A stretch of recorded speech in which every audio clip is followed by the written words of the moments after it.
prosseguir juntos a nossa vida intelectual, feliz amante, queria também que nossos corpos não fossem separados. Com o meu bem-amado, na perspectiva da decomposição desses pobres corpos na horrível noite do túmulo, prefiro a incineração. Desejo que nossas cinzas sejam intimamente misturadas e reunidas na mesma urna. Se eu morrer antes dele, o que peço a Deus todos os dias, rogo a Rafael que faça incinerar meu corpo, conservar minhas cinzas e ordene, por testamento, seja seu corpo também incinerado, conforme intenção a mim manifesta, e reunir suas cinzas às minhas, em íntima fusão, na mesma urna. Se ele morrer antes de mim, encontrar-me-ão morta algumas horas depois. Sobreviver-lhe estaria acima das minhas forças. Seria então fácil, nesse caso, queimar-nos juntos e satisfazer minha vontade.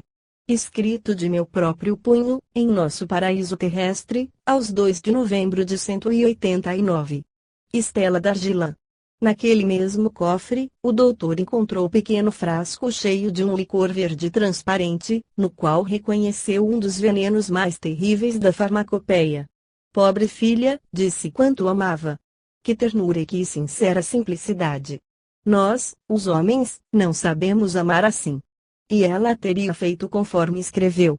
Enfim, morreram unidos. Ela não o previu. Desde então o médico só se preocupou em executar as vontades tão nitidamente expressas por esse testamento. Passou a noite em claro, velando os dois corpos. Naquele triste silêncio apenas ouvia o embate das águas do lago ao pé da varanda.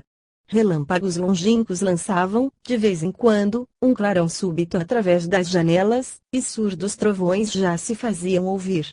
Uma tempestade se aproximava, uma dessas terríveis tempestades das montanhas, cujas trovoadas rolavam com estrondo e repercutiam de eco em eco, sem fim, e que rapidamente transformam todos os riachos em torrentes impetuosas. Os clarões passaram a cintilantes. De repente, iluminaram com uma claridade violáceo e esbatida os dois semblantes pálidos, que pareciam, assim, espelhar a luz de um outro mundo. Um raio desgarrou-se das nuvens e se precipitou em faíscas fulgurantes, seguidas imediatamente por explosões formidáveis. Chuva diluviana caiu sobre o lago. Parecia que o mundo material opunha uma última vez suas forças cegas e violentas ao mundo intelectual, simbolizado na vida e no pensamento dos dois seres que ali dormiam. Na manhã seguinte, já serenado o céu, o sol brilhou em todo o esplendor por cima das montanhas. O médico se dispunha a tomar providências para amortalhar os cadáveres, quando bateram à porta. Era o hoteleiro, acompanhado de dois homens, vestidos de preto, que haviam chegado ao mesmo tempo. Não queriam tomar a dianteira um do outro, e pareciam evitar-se mutuamente. Ambos os senhores podem entrar, disse, tanto mais que nada terei a pedir-lhes. Cada um dos senhores é um ministro de uma religião respeitável, mas, meus finados amigos não eram católicos nem protestantes. Não lhes tributaremos cerimônia religiosa alguma. O padre católico retirou-se logo, sem responder uma só palavra. O pastor ficou. Compreendemos, disse, que não se seja católico. Entretanto, pode-se ser cristão. Jesus é a mais nobre figura da humanidade. Nós não admitimos o culto das imagens, as cerimônias infantis, as superstições romanas. Mas não se pode orar a Deus, aqui não é lugar de entabular discussões, replicou o doutor. As religiões que vieram representar, o Padre e o Senhor, se aproximam por um sentimento comum, por uma terceira doutrina, mais vasta, pela religião natural, pelo espiritualismo puro, que não reconhece culto algum. Foi a religião dos meus amigos, e devo respeitá-la. Certamente tereis por esses infortunados o mesmo respeito que eu, senhor pastor. Este compreendeu inteiramente o pensamento do médico, e retirou-se por sua vez. Os corpos dos dois amantes, sempre inseparáveis, foram envolvidos em uma só mortalha e colocados em um mesmo ataúde. Foi preparada uma barca para transportá-los a outra margem do lago, à estação da estrada de ferro, de onde o doutor resolvera conduzi-los a Zurich e onde poderiam ser cremados. Era o mesmo caminho que eles haviam tomado, tão alegremente, para vir, 15 dias antes. O trem em correspondência com o Expresso Oriental devia passar à meia-noite. Próximo de 11 horas, a barca funerária se pôs em marcha. 2 remadores ocupavam cada lado, um bateleiro sentou-se ao leme, e o médico se manteve em pé, a fronte descoberta, à cabeceira do ataúde. Na parte posterior da embarcação, uma criança, na frente, empunhava uma lanterna. Um simples pano preto recobria o esquife. O doutor o encimara com um escudo, trazendo, em fundo negro, 2 grandes estrelas, talhadas em lâminas de um pedaço de sal da mina próxima, e que, pela alvura, parecia mármore de Paros. A barca avançava em silêncio sobre o lago solitário, iluminado unicamente pela luz avermelhada da lanterna e pela claridade resplandecente da lua cheia, que se espalhava em 1000 palhetas sobre as facetas brancas das águas. Dir-se-ia ver deslizar uma estrela dupla de celeste brancura, precedida de um cometa avermelhado. Os bateleiros remavam silenciosos, num movimento regular e monótono, não ousando elevar a voz, meditando sobre o inexorável poder da morte, que reinava por baixo deles, nas profundidades daquele lago, onde mais de um deles emergira de vez, e por cima, nas geleiras das montanhas, onde se encontra aqui e acolá grosseiras cruzes de madeira plantadas em memória de acidentes.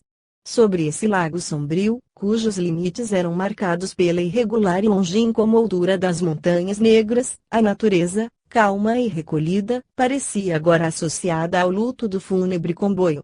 Nenhuma voz se fazia ouvir, nenhum canto de pássaro, nenhum ruído de inseto, nenhum rumor, além do ritmo cadenciado dos remadores. Assim chegaram à outra margem. O trem saiu dos estreitos desfiladeiros da montanha e se deteve. Piedosamente, sem pronunciar uma palavra, os bateleiros depuseram o ataúde. Quando o comboio novamente se pôs em marcha na noite escura, o médico se perguntou a si próprio se não estaria sendo vítima de um espantoso pesadelo nesses últimos 4 dias. Em Zuriche, após a incineração, recolheu ele mesmo as cinzas de seus 2 amigos, misturando-as intimamente, e as colocou em uma urna de prata. A vontade de Stella fora religiosamente cumprida. Recordou-se do observatório de Darjeeling, da eminência dos Montes Pirenaicos, denominada seu paraíso, dos amenos passeios de tarde que fizeram juntos, da paisagem que preferiam ter diante deles, do pequeno bosque de árvores estelares plantado pelo solitário, das horas deliciosas que haviam passado nesse jardim campestre retirado. Piedosamente conduziu para lá a urna que continha cinzas. Um ancião, que parecia abismado em profunda mágoa, estava diante do médico no momento em que este chegou ao observatório. Era o tio de Stella, o conde de Noirmoutiers, que Bernardo não reconheceu de início. Ao saber a notícia da morte dos 2 esposos, viera ignorando as minúcias da catástrofe. Não tornara a ver a sobrinha após a fuga de Paris, sua mulher recusara responder às cartas que Stella escrevera depois do casamento, ele, porém, nunca deixara de amar aquela criança louca, conforme lhe chamava, e de estimar Darjeeling. Agora, vinha abraçar a urna que continha suas cinzas, e também obter do doutor um entendimento no sentido de assegurar a continuação e o desenvolvimento da obra fundada pelo astrônomo, com a renda do capital de 3 milhões, resultante dos juros acumulados durante uma década, a fortuna que a jovem apaixonada abandonara. Alguns dias depois, encerraram a urna funerária em um cubo de pedra e fizeram incrustar essa pedra em um orifício do rochedo. Nenhuma inscrição foi gravada, apenas 2 iniciais entrelaçadas eram visíveis. As árvores do amor cresceram, o carvalho, próximo do rochedo, tem hoje em dia ramas verdejantes. No seio daquela solidão, a natureza reina soberana, o vento sopra na floresta, os pássaros cantam junto dos ninhos, o regato murmura, a criação continua seu curso eterno, o sol do meio-dia espalha raios tépidos coados pela folhagem e à noite a lua clara vem acariciar ternamente com seus raios prateados esse pequenino recanto da terra onde a vida de 2 seres felizes escoou em tão perfeita felicidade. Eternidade e infinito. O pó fica para a terra. A alma volta para o céu. No êxtase de um supremo abraço, enquanto a apoteose aérea iluminava a montanha e a natureza inteira recebia, a passagem do meteoro, uma superexcitação elétrica que pareceu incendiá-la, os 2 amantes sentiram-se morrer em um rápido aniquilamento. Mas, suas almas tinham sobrevivido e voado, transportadas, no espaço, pelo cometa que, tendo apenas tocado nosso globo, de leve, continuava sua carreira celeste para as constelações. Quais dois pássaros pairando acima dos cumes, e mais intimamente aproximados ainda, enlaçados em um par inseparável, pareciam dormir-sonhar, estendidos sobre a nuvem deslumbrante que subia para o céu sideral. Rafael foi o primeiro a despertar, e reparou que levava a Estela em seus braços. Tinham um corpo semelhante ao corpo terrestre, porém imponderável, substância elétrica, corpo fluídico astral, ao qual o espírito está ligado e que, durante a vida terrestre, serve de união entre o espírito puro e o organismo material. Estela despertou sorridente na aurora que a envolvia, inconsciente da transformação por que acabavam de passar. Nenhum deles soube, aliás, que um cometa os conduzia. Da mesma forma que, na barquinha do aerostáto, viajamos com a velocidade ao vento, sentindo-nos absolutamente imóveis, assim a velocidade do seu voo celeste continuava desconhecida para eles, que se julgavam voluptuosamente deitados na imobilidade de um sonho eterno. O astro cometário, cuja cauda havia pouco envolvera a Terra, afastava-se rapidamente do nosso globo e se dirigia para o nosso vizinho, o planeta Marte. Aconteceu que, pela combinação de movimentos celestes, o astro vaporoso rodeou Marte, tal qual cercara a Terra, e foi com grande surpresa que os dois amantes viram aproximar-se deles um mundo que não era o nosso, vastas planícies avermelhadas, grandes linhas de verduras, inumeráveis canais, habitações aéreas, seres leves voando nos ares. Sentiram-se descer ali muito suavemente, quais essas estrelas errantes, que, às vezes, parecem tão lentas, e deslizam, deixando na atmosfera um fumo luminoso, quase imóvel. O corpo astral tem a propriedade, em certos mundos, de condensar os fluidos da atmosfera e constituir com eles novos corpos orgânicos. Uma das vantagens desta faculdade é a de não obrigar os seres a nascerem crianças num seio de mãe. Nasce-se, não criança, e sim em plena adolescência. É lá que vivem atualmente Rafael e Estela. Primeira etapa depois da Terra, Marte lhes deu uma deliciosa moradia.